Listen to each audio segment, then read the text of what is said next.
attaquer le troisième volet, qui est sur ton entreprise actuelle professionnelle. Donc, tu connais bien le monde de l'entreprise. En fait, tu as déjà travaillé au ministère de la Justice.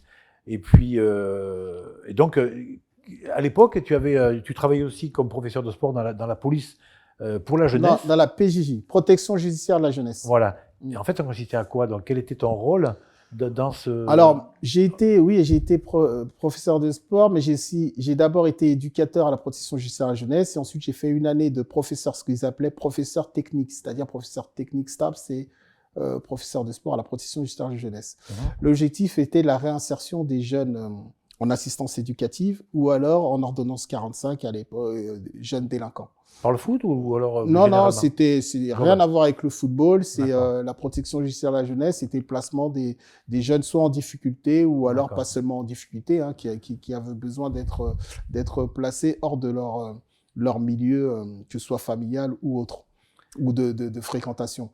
Et oui, j'ai fait ça pendant 5 ans. Donc le monde, tout ce qui est monde d'accompagnement, etc., oui, c'est quelque chose que je connais. Et qui doit être très utile maintenant dans ta fonction. Oui, qui peut être utile. Bon, je dirais pas qu'on a ces profils-là dans le club, mais ça m'a beaucoup aidé dans la gestion des conflits et surtout comment appréhender les choses.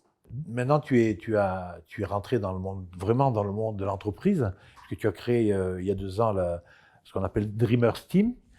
C'est un organisme de formation professionnelle qui n'est pas que dans le sport, qui est sur plusieurs axes. Est-ce que tu peux nous en dire plus sur des actions et des objectifs, et quelles sont les cibles et les domaines justement que tu proposes à tous tes stagiaires? Alors moi, ce que je propose surtout, effectivement, c'est un organisme de formation, Dreamers Team, et l'idée c'était, on est parti du postulat que mon associé et moi, puisque nous sommes 2, hein, moi je suis cofondateur, et Romain Aubanel, qui est mon associé, qui vit d'ailleurs aux États-Unis. Mais on est parti du postulat que Romain comme moi, nous sommes des privilégiés. Privilégiés pourquoi? Parce que nous vivons aujourd'hui notre passion. Moi, c'est-à-dire que quand je me lève le matin, je me lève avec le smile parce que je sais que ce que je vais faire, c'est ce que j'ai toujours voulu faire. Aujourd'hui, je suis président de club, mais en même temps, j'ai quelque chose que j'ai créé. Donc je vais au travail avec passion. Donc, l'idée, c'était de dire que aux gens, c'est d'anticiper, et que beaucoup de gens peuvent vivre de leur passion. Et comment? En se formant, en anticipant. Tout à l'heure, j'évoquais que moi, par exemple, lorsque j'étais joueur, je me formais. Je me suis formé en tant qu'entraîneur. J'ai eu tous mes diplômes d'entraîneur. Aujourd'hui, j'ai le DES. Donc, je me suis formé pour devenir... et finalement, je suis devenu entraîneur. Nous, notre organisme de formation, c'est... Et en plus, on est dans... Effectivement, c'est un organisme de formation qui propose tout type de formation. On propose énormément, un gros panel de formation. Mais on a comme formation aussi tous les métiers autour du football. Comment créer une entreprise, voilà, football, etc. C'est-à-dire comment créer le football étant aujourd'hui un tel écosystème où il existe différents corps de métiers, on peut permettre à beaucoup de gens de pouvoir vivre de leur passion en se formant, parce qu'aujourd'hui, je prends des métiers volontairement dont les gens ne parlent pas beaucoup, c'est-à-dire que aujourd'hui, quand on parle du foot, on parle surtout des acteurs, ce qu'on voit. On parle de Kylian, on parle de Neymar, Di Maria, etc., Messi, mais on ne va pas parler du cuisinier, du jardinier, de l'agent de sécurité. C'est-à-dire qu'aujourd'hui, il y a un tel écosystème autour du foot qui peut permettre à tout type à toute personne, n'importe quelle catégorie sociale, de pouvoir... Même pas formé, de pouvoir justement... Pas formé, justement, c'est pas formé, mais en se formant, de pouvoir intégrer, de pouvoir vivre de sa passion. D'accord.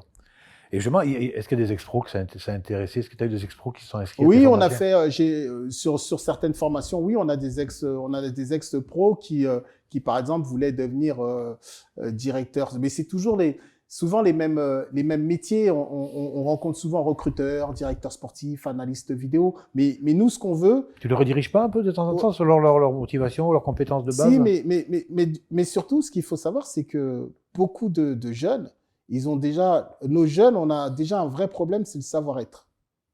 C'est-à-dire que pour trouver quel que soit le travail ou la formation ou autre, et même dans nos clubs, c'est sur ce que je vais me battre au quotidien avec mes éducateurs, c'est d'inculquer des valeurs et inculquer un savoir-être à nos jeunes.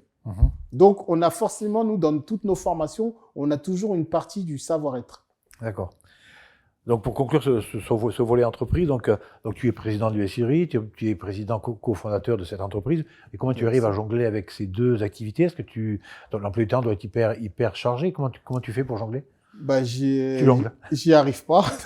Quoi, jongler doit être un terme foot et un terme d'entreprise aussi. J'y arrive pas. Non, mais c'est difficile. Mais et heureusement que j'ai des super collaborateurs. Et justement, c'est pour ça que je suis aussi en train de constituer une équipe. Une équipe ici dans le club pour pouvoir justement me faire remonter toutes les informations et pareil dans mon entreprise, on est en train de constituer toute une équipe et moi ça me permet vraiment de pouvoir gérer ces deux entités. D'accord.